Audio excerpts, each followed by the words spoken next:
हमरा कहा पिया मान मन अंगने में कराव। हमरा कहा पिया मान मन अंगने में कराव।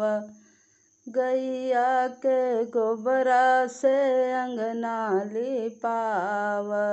गैया के गोबरा से अंगना लिपाव। गजे मोतिन चौक पुराव मन अंगने में कराव।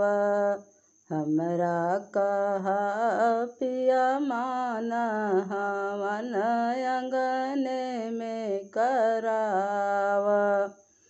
हमरा कहा पिया मान मन अंगने में कराव। गैया क दूधवा भैंसिया क दहिया। गैया क दूधवा भैंसिया क दहिया। चरणामृत बनवाव मन अंगने में कराव। चरणामृत बनवाव मन अंगने में कराव। हमरा कहा पिया मान मन अंगने में कराव। काशी क पंडित बनारस क पोथी। काशी क पंडित बनारस क पोथी।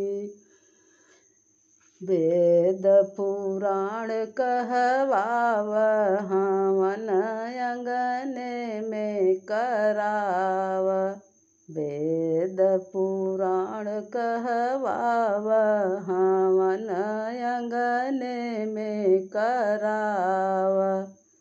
हमरा कहा पिया मान मन अंगने में कराव।